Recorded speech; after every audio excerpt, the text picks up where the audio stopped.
Welcome. Thank you all for joining us today. It's really exciting to see such a great group of folks. I'm Kai Haley, one of the creators of this series. As many of you know, we started this series to create a space for the design community to come together and explore the role of design in crafting the future, specifically a future that we all want to be a part of.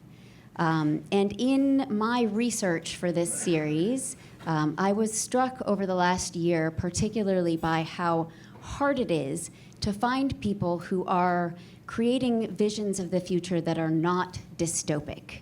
And I was very excited when my teammate Dai introduced me to Monica's work. Monica is a futurist. She prototypes culturally diverse, socially and environmentally engaged future worlds. And she creates these worlds for large media and technology companies globally. And through this work, she's really breaking the mold of what a futurist is.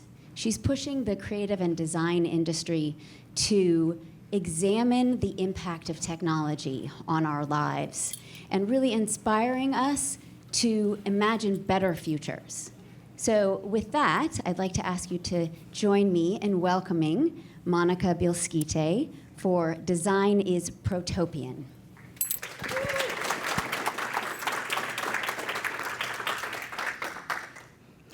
Hello, everybody.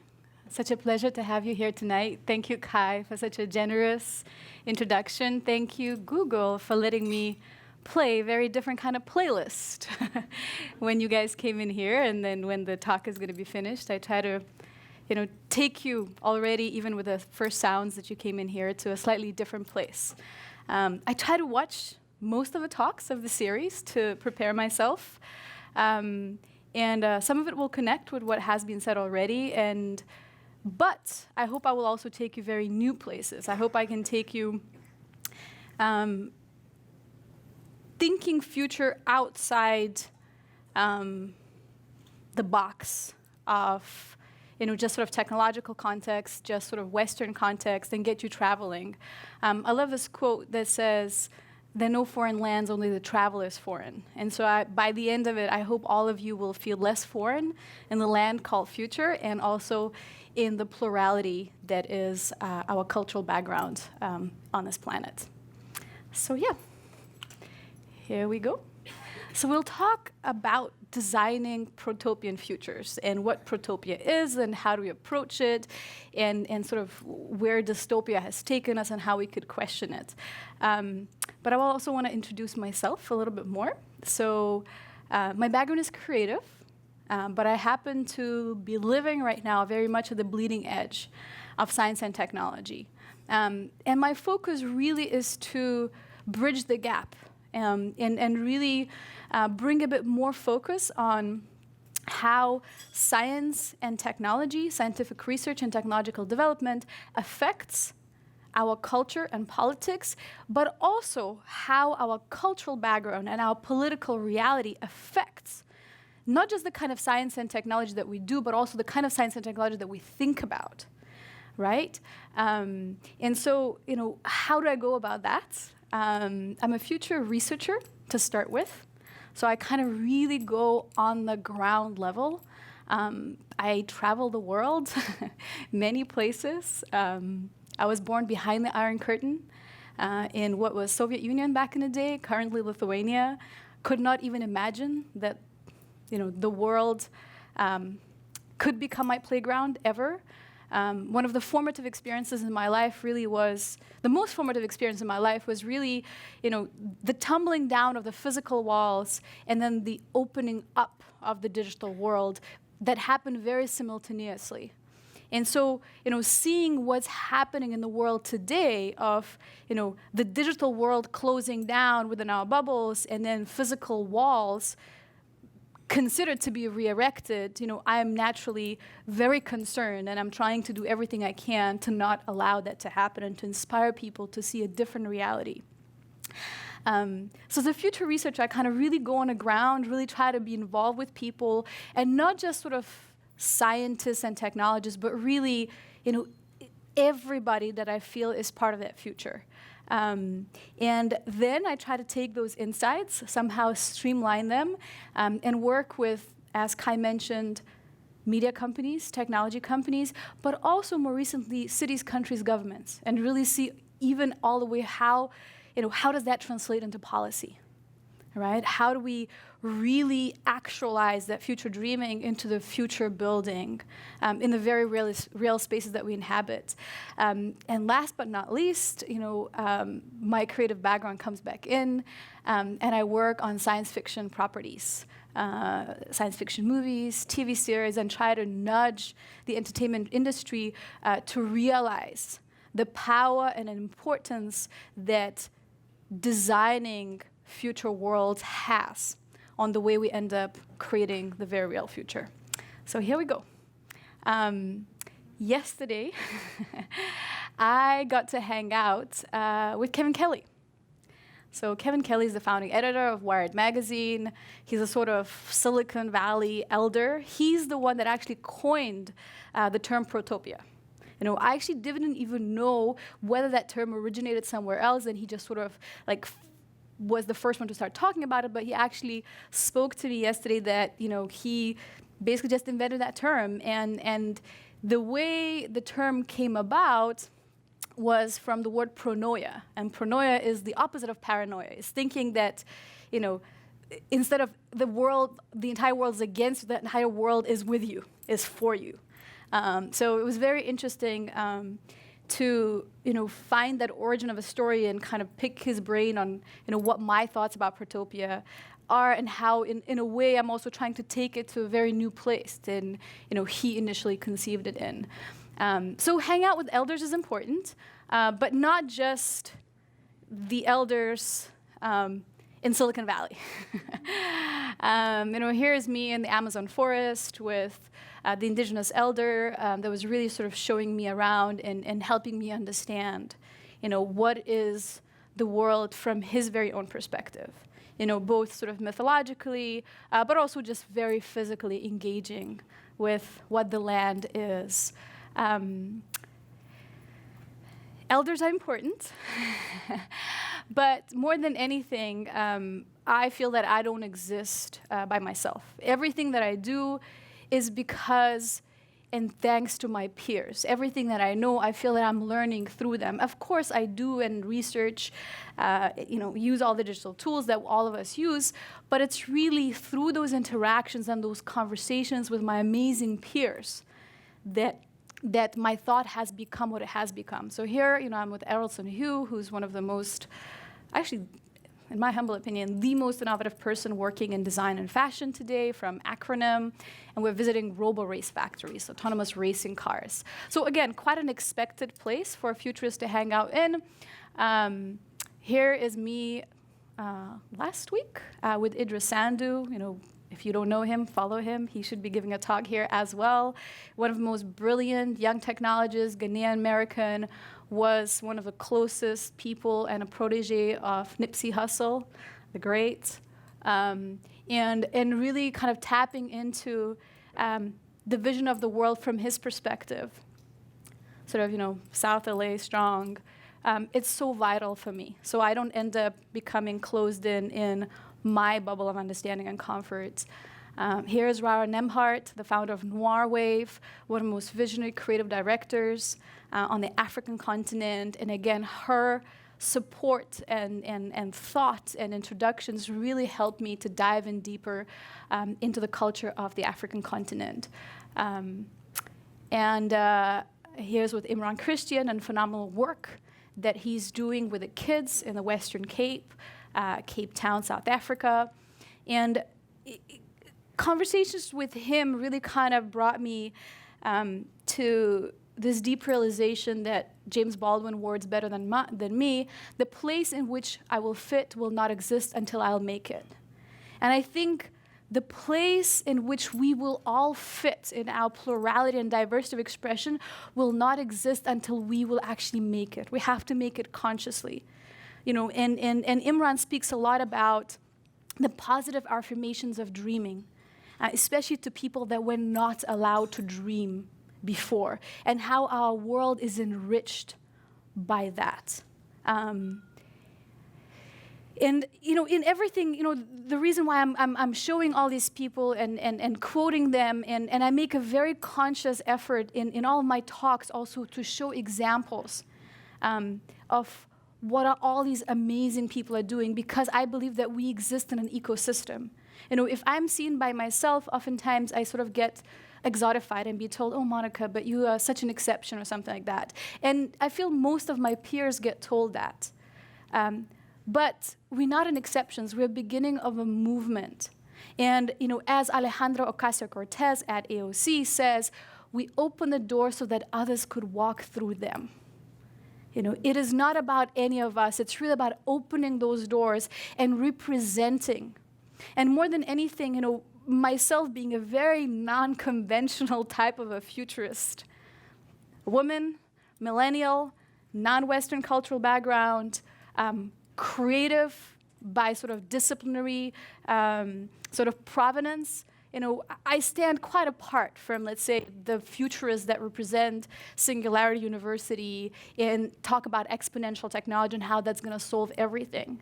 And for me, it's a vital thing to kind of stand strong and to open those doors and help more people around the world to realize that they too can be the futurists. They too are creating the future, right? And I feel that, what is really my goal, differently than a lot of, I feel, other futurists out there that will go and give a talk and speak how, at the end will make you feel that they're much smarter than you. And, if you want to be as smart as that, pay that amount of money and then maybe you'll approach that smartness. My goal is really to make you feel that you are participating in that future. You are, with whatever that you're doing, you are creating it as well. And open those doors for more of us to really actively participate and engage with it.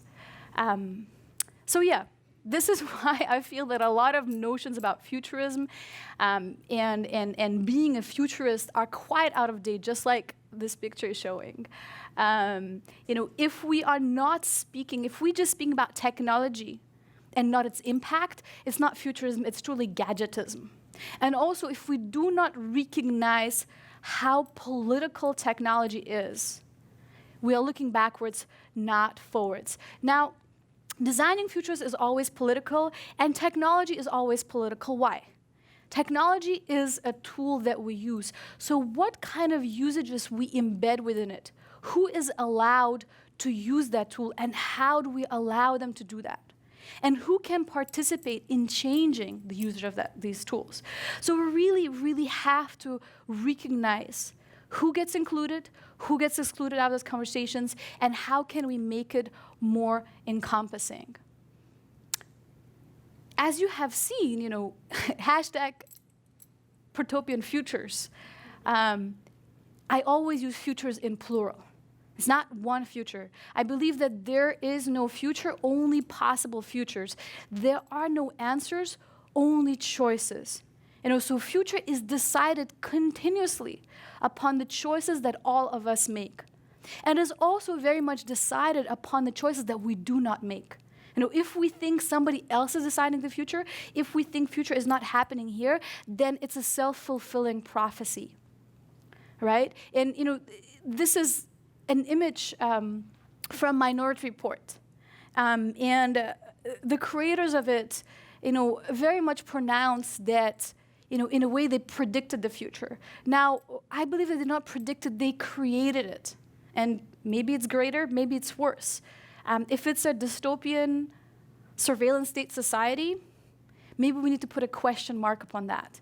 Because what happens is, as Annalee Newitt says, welcome to the future that you made, right? So is this the future that we want to live in? Irvin Corey says, if we don't change the direction soon, we'll end up where we're going. So can we try and re-examine how we've been thinking future? Because, we are maybe, my friend Jenka Gorfinkel says, futures are exclusively radical. And I think, a lot of us have grown up with this idea that future is just more of the same. And now all of a sudden we're realizing that it's either or. And it's either some kind of massive, fundamental paradigm shift in how we are as a planetary civilization, or is a total biosphere collapse and everything that would engage, right? From mass refugee crisis, the rise of neo-fascist governments, et cetera, et cetera, et cetera. So futures are exclusively radical. We have to really work. Incremental innovation is not really enough. We need to work towards the big change. So let's just ground ourselves in what kind of science fiction world we've been seeping in and what dystopias have been about before we go into the protopia. Stephen King says the quickest way to learn about a new place is to know what it dreams of. So what is that parameter of the existing mainstream future dreaming that we had? I'm not talking about everything in a sci-fi literature. There are a lot of amazing examples in the niche spaces. I'm talking about the kind of future world design that reaches tens or hundreds of millions of people, or possibly billions of people. Cultures are defined not only by the stories they tell, but also the ones that they don't. Laurie Penny. So what gets excluded, what gets omitted, not just whom, but what kind of aspects of the future are the ones that we continuously miss? What do we see in all of those images?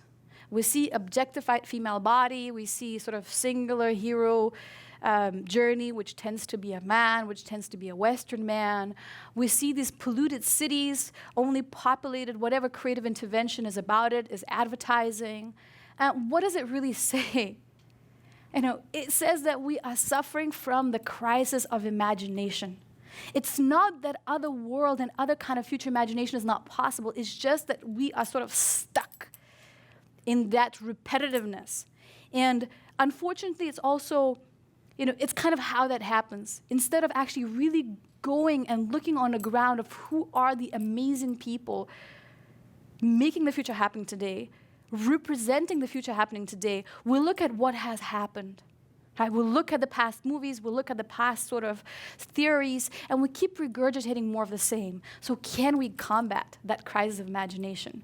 Because, and I'll paraphrase Nnedi Okorafor here, go and follow her on Twitter, her feed is spectacular. Science fiction world design is one of the most powerful forms of political imaging. So actually, and I'll give you a tough but a very succinct example. Blade Runner 2049, it happens in Los Angeles. Los Angeles is more than 50% people of color. And we see those cultures represented in the way they design that future. There's, our sort of dream girlfriend is wearing the sort of Chinese dress. People are eating out of bento boxes. There's sort of writing and advertising sliding in Hindi, Korean, Japanese, Chinese. But where are the people? That is the question, right? Where are the people? Not just all of our main characters are white, but also just people we see in the city. So what does that sort of subconsciously present to us? What does it make us think?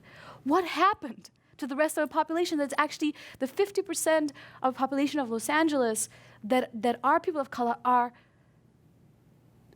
the tendency is that their population will grow. Yet in this depiction of the future, we see them gone, disappeared. Are they in some kind of high security prisons? Has there some kind of genocide happened? How come they're not present in that future? And so these are little things, right, that sometimes slide past us unnoticed, yet they affect, in a very visceral way, how we project the future and what kind of tools for the future that we design. Media is truly the modern day mythology. The fictions we tell, if they're compelling at all, always bleed back into reality. Google, here, I type in sci-fi city. These are the first search results that come up. Dark, dreary, dystopian. What happens if I type in futuristic city and tag off utopia?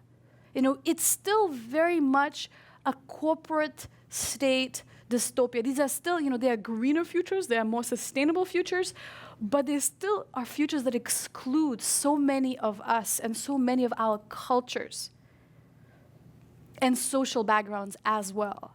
So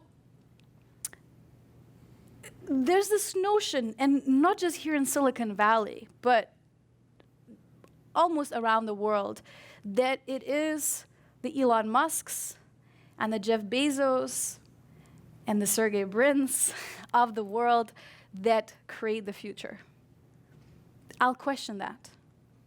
If we actually look into people's biographies, what you realize is that when they were little kids or teenagers or young adults, they've read a book, they've seen a movie or several of them, and that's what informed our Hale technologist worldview. It's actually the culture, it's actually the future imagination that builds that foundation, that informs our values, and that sets us out to build certain tools rather than the others. So I would go as far as to say that those who control the fantasy control the future. It's really the imaginary of the future that sets us on a certain mission in life. And so we need to re-question that a little bit. Because what happens when technological innovation is not accompanied and not tied in with humanitarian evolution? It is always dystopian future, right? If we look at all these examples that I cited, what we see is all these very fanciful technologies, intergalactic space travel, yet women are still wearing high heels and sort of like very much sort of 80s, air flight attendant uniform, something that, I don't know how many of us are, wearing such constricting garments here even today, right? We keep seeing objectification and stereotyping of people and continuous sort of sexism, racism, xenophobia, but we have all these fanciful technologies. So we need to kind of bring it back home and really think how technological innovation that we are all involved in is tied in with humanitarian evolution, because otherwise dystopia indeed can very much become a literal product roadmap. What we're realizing today is dystopian futures are not really warning us off doing something. It actually inspires some of the people to go and build that, because a lot of dystopian technologies, frankly enough, are just quite profitable. There's even new terms emerging, such as eremocene. I'm sure you all heard about Anthropocene. Eremocene is defined as the age of loneliness characterized by existential and material isolation that comes from having calamitously extinguished other forms of life on Earth. It was coined by E.O. Wilson, and I think it really speaks to what happens when we put ourselves in the center of it all, the man and the world, versus realizing how we are part of all life on this planet, how we are tied in with all of the life. So, as we start heading towards Protopia conversation, I want to quote French biologist and Nobel laureate Francois Jacob, who said, "The century that is ending has been preoccupied with nucleic acids and proteins. The next one will concentrate on memory and desire." And I will never deny the importance of fundamental sciences. I had the pleasure and honor to work with institutions such as CERN. And so these things are fundamental. Space research is fundamental. However, I think where we're actually moving back now is to refocus on who we really are as humanity, because that is really what will fundamentally influence how we're going to be using and what exactly we're going to be doing about all these fanciful technologies and science that we have developed.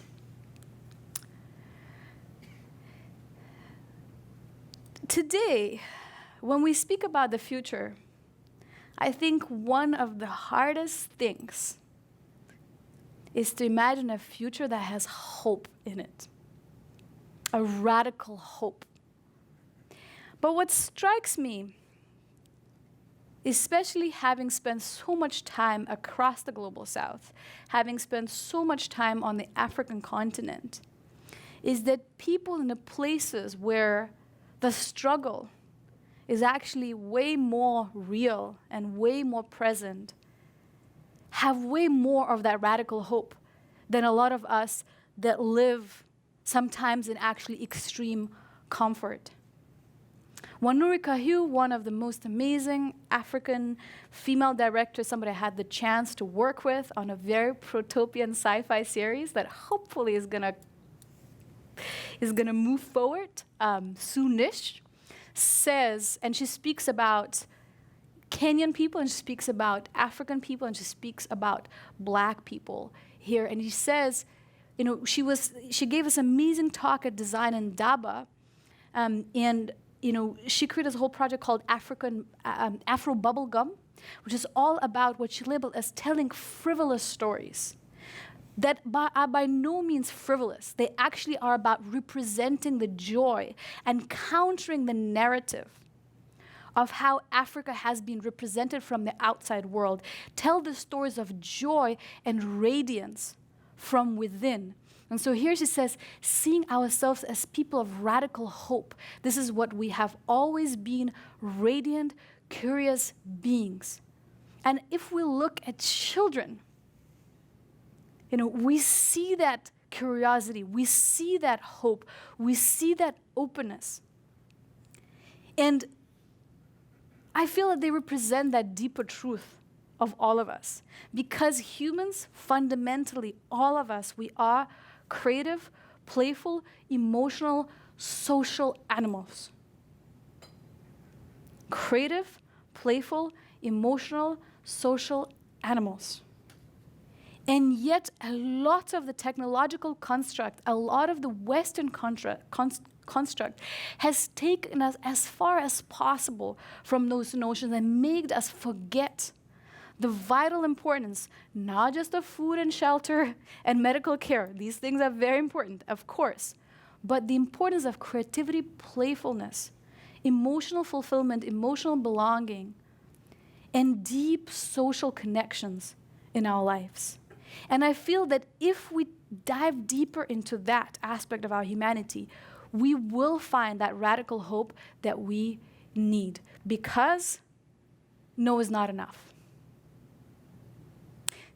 So I went from criticizing a lot of things that do not work, but as Naomi Klein says in her LEAP manifesto, no is not enough. It's very important to point out what things are wrong, what doesn't work, where we need to evolve in, but it's also very important to point at what is possible and really see how we can be connected together by the common yeses that we choose and we decide to work towards. And here is an original Kevin Kelly's thoughts about protopia. And what he says is, every utopia is a fiction with necessary flaws that prevent it from ever becoming real. I don't believe in utopias, particularly technological ones. My aversion to utopias goes even deeper. I have not met a utopia I would even want to live in. So same here. I never really believed in utopias. I don't believe in some kind of perfect finite state. As we solve some problems, there will be new ones, right? So for me, the importance is really presenting the kind of visions of the future where we actually have solved, proactively work to solve the problems that we know we can solve. And then start imagining the future problems or how actually we're still dealing with the issues created in our past. But it is difficult, and Kevin Kelly also speaks about that. Because a protopia contains as many new problems as new benefits, this complex interaction of working and broken is very hard to predict. But we must try. So let's go into the Protopia points and let's see what protopian futures have. Point number 1, diversity. Diversity beyond binaries. So I speak about gender binary, of course, but it's not just about, saying future is female and having more women. If we say future is female and just want to have more women, of course we need to do that, but it's not enough. We're stuck within a binary. I think what we need is really to start representing that gender is a fiction and gender is a spectrum. And we exist within that spectrum, and we are fluid also within that spectrum in different points of our lives, right? So we move beyond these stereotypes, objectified female, alpha male hero character, and really start representing everything that is in between, of course, including non-binary, trans people, etc., etc., etc. But it's also the binary that is cultural, that is racial. It's not just about having more black people, right? It's about representing the full spectrum of our cultures. And it's also representing people that are part of the third culture, the so-called third culture.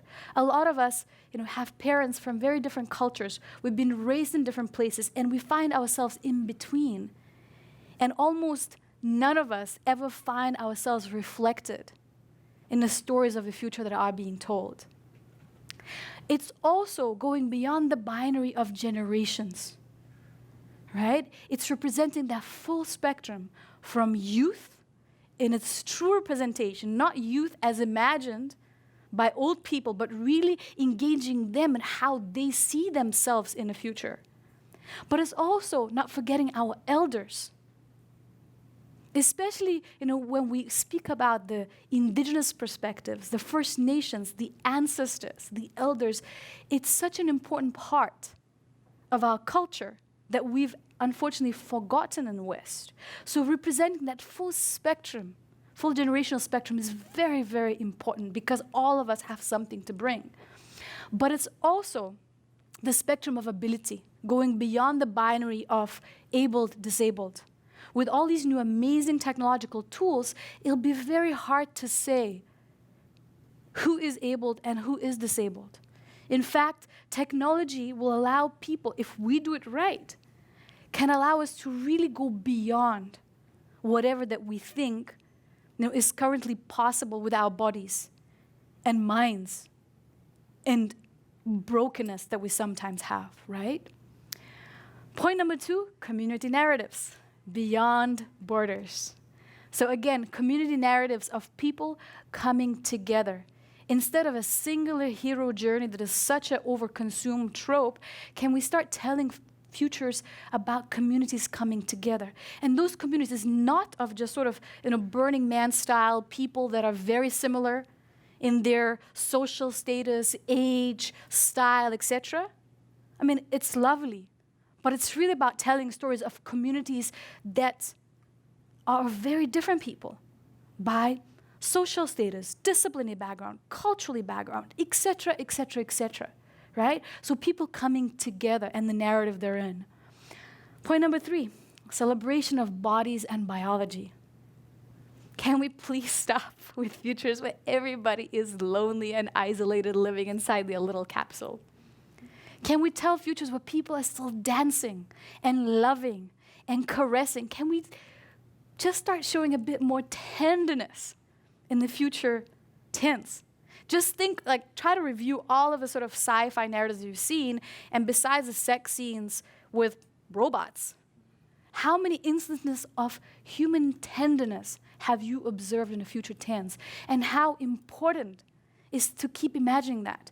And again, with all the amazing technologies that we're developing, from exoskeleton bodysuits to, drones, etc., that we mostly see being represented for police state apparatus and kind of military use, essentially to kill or to control, but we never see it being represented in an instance such as futuristic Rio Carnival, where people are dancing wearing exoskeleton suits and can perform in a way that our physical bodies could never allow us to perform. So seeing more instances of that and our bodies being present and our biology being celebrated, and bigger focus especially on biological technologies versus just mechanical technologies. Point number 4, so obvious yet barely ever represented in the world design, environmental awareness. There's so many incredible innovations happening in environmental awareness space. So, everything around sort of sustainability and regenerative practices and a combination of various technologies. From the world sort of beyond plastic to the way our cities could bridge sort of, instead of being sort of like very urban and then outside is rural, how we can bring rural within the city, how plant life can become city life as well. So we need to start depicting that kind of imagination that is, again, not just sustainable, but ideally regenerative environmentally. Evolution of values. We seem to be stuck in that sort of like a cassette recorder of late-stage capitalism. But when we look at the kids today, we look at what happened with just a few months ago, Greta Thunberg, stepping up in such a tiny space of time, of course, building on so much environmental work that has been done for decades already. But she became a leader of generation, and all the kids, coming out and striking and speaking about the kind of world that is important for them, the kind of world that they want to live in, that is really challenging, most of our capitalist notions.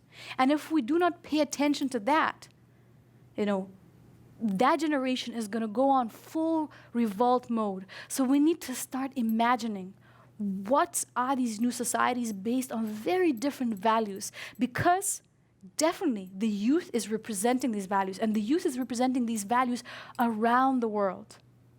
And I've been on the ground, I've seen that, from Rio de Janeiro to Johannesburg to Stockholm to Bombay. The values that the youth is espousing are changing, and we need to represent that. One of the last points, ritual and spirituality, so vitally important to who we are. And we need to think again how we can represent spirituality that maybe is beyond the conventional book religions of today.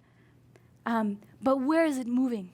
And what is representing? A lot of the folks are coming back today to the animist traditions, plant medicines and things like that. And we need to think, what is that world towards which we're heading? And how rituals can still be part of our lives. Because again, in the West, we have forgotten a lot of that. But across the global South, African continent, Indian subcontinent, the entire South Asia, ritual is part of people's daily lives. And technology is not undermining that. It's actually changing and modifying and taking it to new places. Last but not least, actually the dearest point to me is creativity and subcultures. So remember when I showed those images of, utopian futures, when I search on Google, they're green, nice designs, but they completely sort of, creativity and subcultures are not present in those futures at all. And a brilliant friend of mine, Walter Thompson Hernandez, he's a New York Times writer. He actually specializes in covering subcultures around the world. I'm trying to drag him to all kinds of new places to cover that. And we're trying to, we're starting to think of writing a piece also together on representation of subcultures in the future. And the way we sort of started conversing about that is I looked at it and I was like, actually, we see all these sci-fi scenarios and we see all these future urban plans that completely exclude the street culture and subcultures and sort of, creative interventions that are not always sort of corporate creativity. And there's never been as much of a diversity of subcultures in the world, yet we never see them being represented. So there's this big gap, right, between what is happening in the real world and how, the futurist disciplines are not covering that. So I want to push for that, and in every project I do, I try to bring that in. So sometimes, it is very important to rephrase things. It's not just semantics. It's how we, how do we ground certain notions of ours.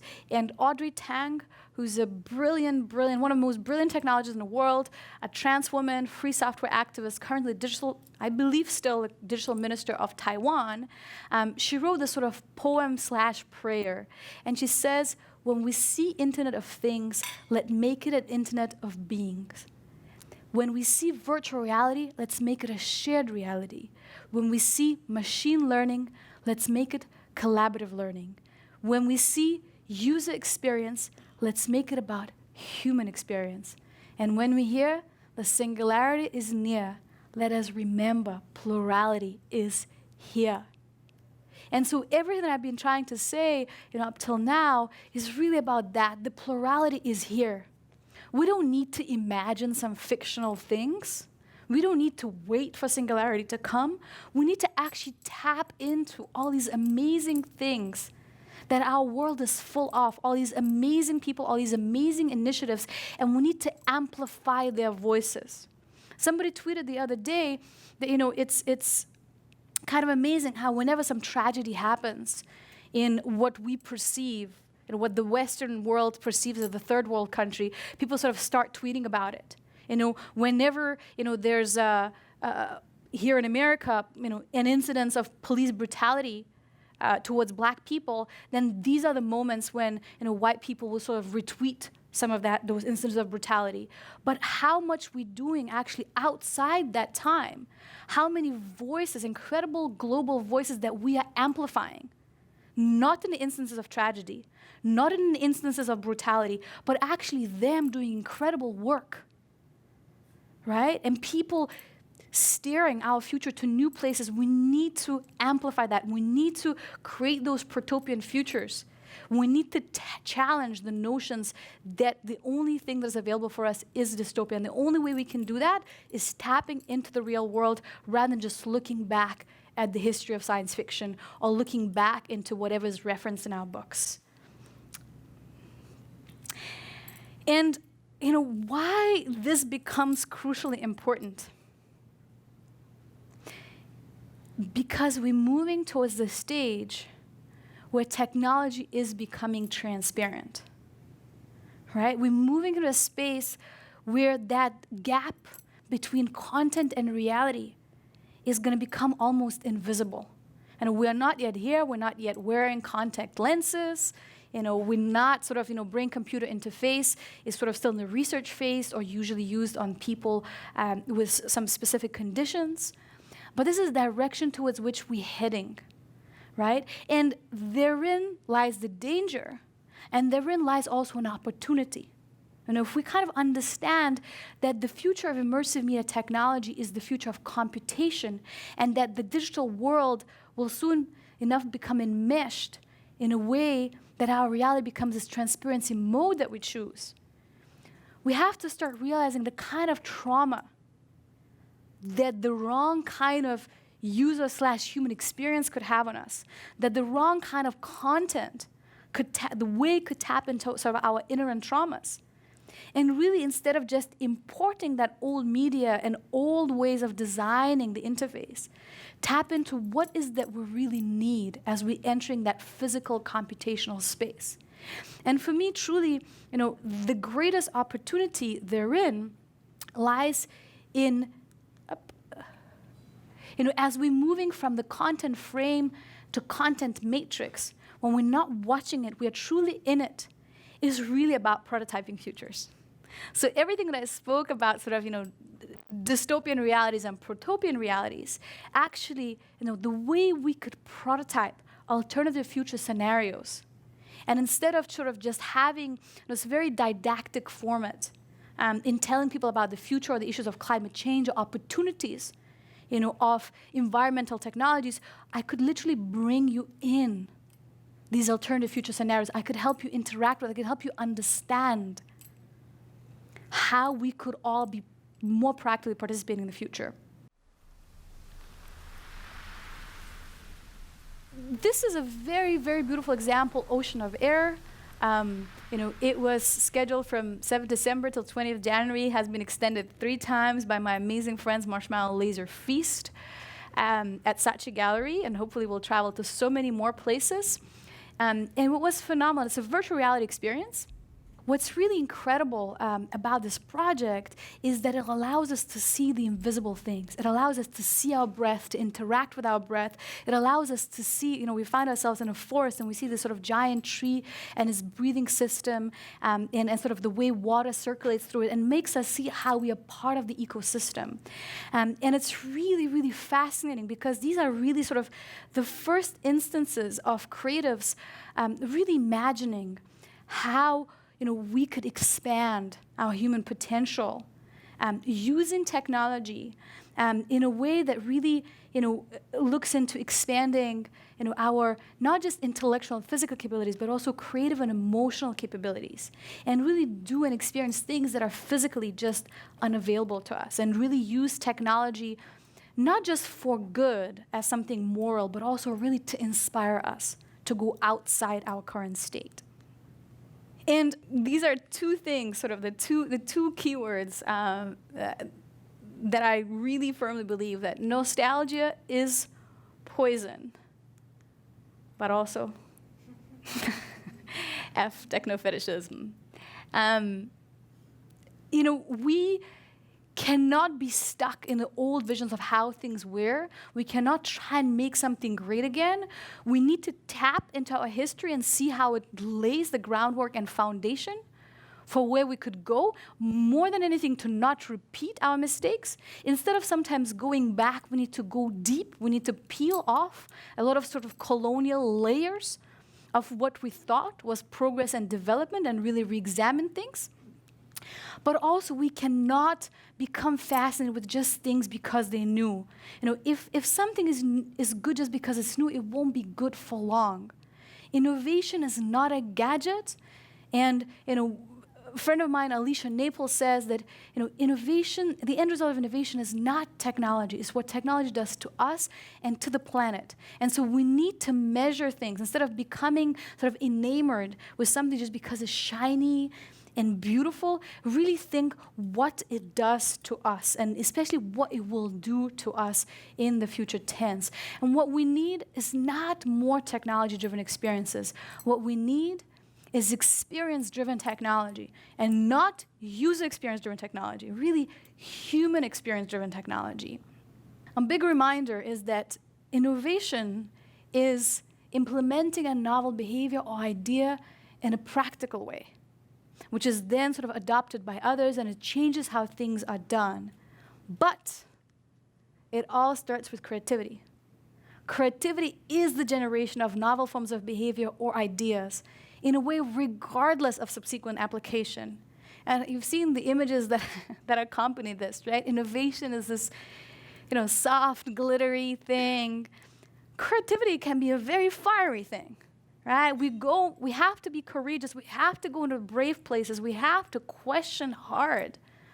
We sometimes get burned by it, but it all starts there. And so creatives have a key role in designing tomorrow.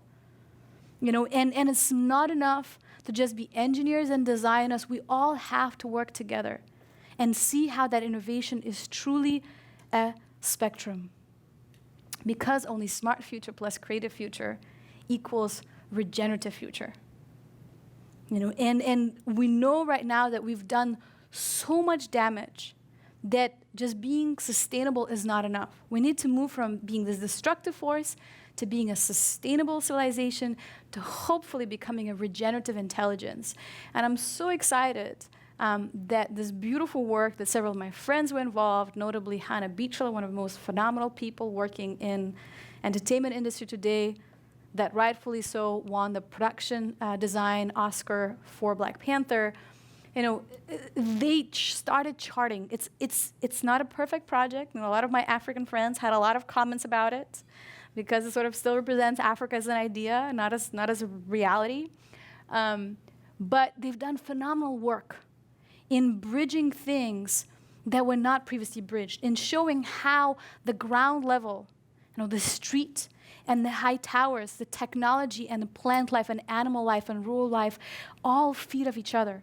How, because we moved into that technologically innovative age, it doesn't mean that we don't need that primal connection with the animal world, right? It shows how all these things can be part of a symbiosis. And Black Panther in a way is Protopian future. And it is not devoid out of drama. Something always happens, right? There's always some kind of issue. But because we get to fall in love with that world, because we get to fall in love with that family, because we get to fall in love with the way Ryan Coogler directed, because we get to fall in love the way Hannah designed it, we feel so much more engaged and we want that world to flourish. And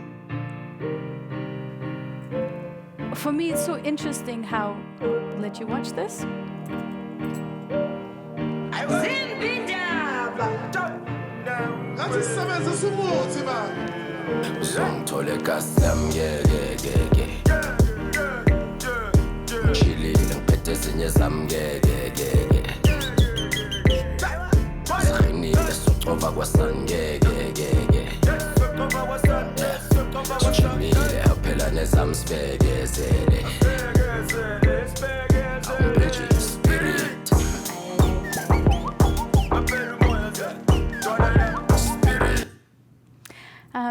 So this is a phenomenal music video by Tebza Tebohoma-Lope, who's a South African director. He shot it. It became a sort of like almost like a national anthem. People still meet him in the streets and and nudge him and say "spirits." And what's so beautiful for me, and this is, he represented a reality of a township where a lot of the resistance struggle happened, but it's also a township that has been demonized and been sort of seen in a very negative light. And instead of sort of continuing that stereotype, he really showed the beauty and humanity and joy lying therein. And the people, and it kind of taps back into the work at the very beginning that I showed of my friend Imran Christian, who is really working to empower the kids in the townships and inspire their future dreaming. Finding the talent everywhere where it's at, finding the beauty and humanity, outside just those conventional places is a vital thing for us going into the future.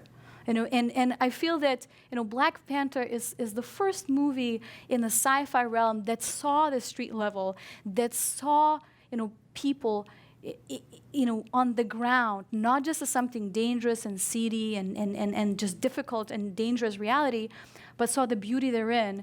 And the way he also, Hannah's designs and Ryan's direction brought together sort of the ritual and tradition with very advanced technology and spacecrafts and all of that, I think is an example that hopefully a lot will follow. And I just want to give shout out to the scene in a blockbuster movie showing essentially what was like an ayahuasca ceremony. I think that's pretty out there, for all the kids to see. Talk about, inception for the new generation. Powerful. I want to quote here Nipsey Hussle, the great. Rest in power. The highest human act is to inspire. Inspiration is the metric that dictates whether or not a project is a success. Such powerful words. We think that, we measure our success by, that perfect thing, that perfect movie that we did, or this perfect gadget that we designed. But sometimes it's more about laying the groundwork. It's about inspiring. It's about building up, opening those doors so that others could walk through them.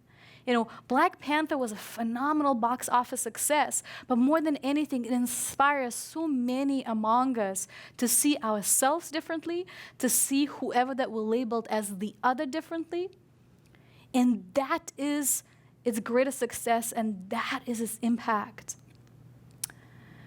So if we could start moving and thinking also of content as technology, right? And that's kind of the work that I'm doing right now with MTN, Africa's largest telecom, is helping them think, how content, instead of being sort of Netflix and chill type of a thing, how we can create the kind of content that, instead of distracting and hence disempowering people, can actually inform, engage, empower, and uplift the world, and especially our communities. I think this is the most amazing example done by...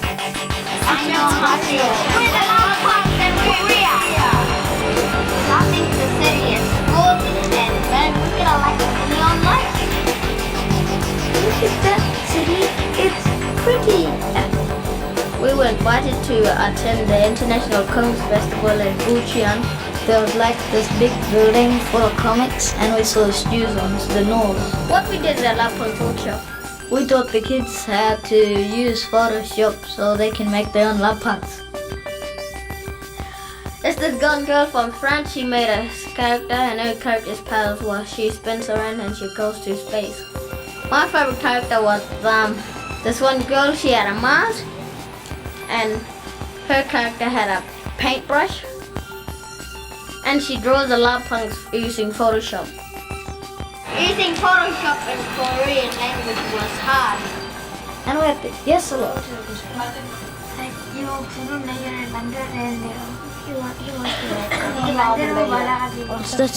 So, that was several years ago. These are the kids here right now. They've become, my friend Stuart Campbell has created this amazing sort of center where the indigenous kids of Royborn, Western Australia, he was sharing basically the creativity and design tools from, illustration to animation, VR.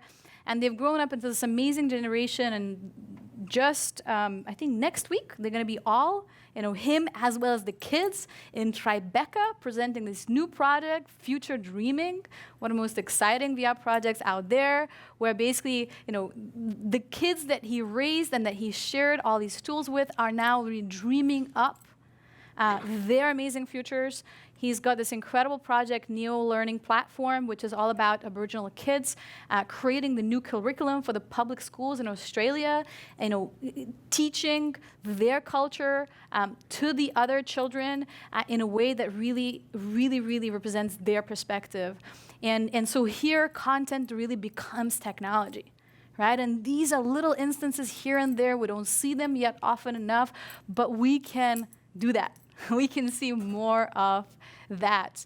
And I think, for me, the design principle for all of that stuff that I'm really excited about is Ubuntu. What is Ubuntu? Ubuntu is a Nguni Bantu term meaning humanity. It comes from Zimbabwe, but was really popularized in South Africa, in a transition between apartheid and majority rule. And Desmond Tutu said, Ubuntu is not I think, therefore I am. It says rather I'm human because I belong, I participate, I share. And it's a very different notion from Western communitarian socialism that kind of thinks of everybody as sort of just the same, as just part in a system. It recognizes our diversity, our plurality. It recognizes how through our differences we can contribute to this common project because, I am because we all are. None of us is just individual. We all are growing out of this larger soil and out of this larger foundation that is today a planetary civilization. And can we, instead of pushing each other, can we catch each other? Right? And can we really think, and again, the term has also been criticized, especially in South Africa, because sort of the Rainbow Nation never worked out, and there's sort of re-examining of that legacy, and even Mandela's legacy. But because something didn't work from the first time, because some kind of idea or ideal could not be fully followed through, doesn't mean that we should discard it. It is a beautiful principle, and if we can all start bringing a bit of that into everything that we design and the way we think about the future, I think we'll be heading in a better direction. If you want to go fast, go alone. If you want to go far, go together. Why? Because now is the future. Future is always now. And remember in the beginning I said, there are no answers, only choices. So I want you to ask, what are the choices that you could make? Oh, bad display, but it's okay. It is not our abilities that show what we truly are. It is our choices. It's not just what we're capable of, it's really what we do with what we're capable of. The scope of our reality is defined by the scope of our dreams. Human being is human dreaming. So I want to ask all of you. I always finish my talks with the same thing. It's very repetitive, but effective. What is the future that you dream? And I want it to be a question, ideally not just for tonight, not just for your conversations later with your peers, but also for tomorrow, and maybe this week, and maybe this month, and maybe even for a lifetime of your practice and the amazing work that you can do. And more than anything, I think we need to ask ourselves, what is the future that we can dream together? Let's start with our own dreams. What is that we dream? And then move into what is the future that we can dream together? No is not enough. So what is our common yes? Thank you.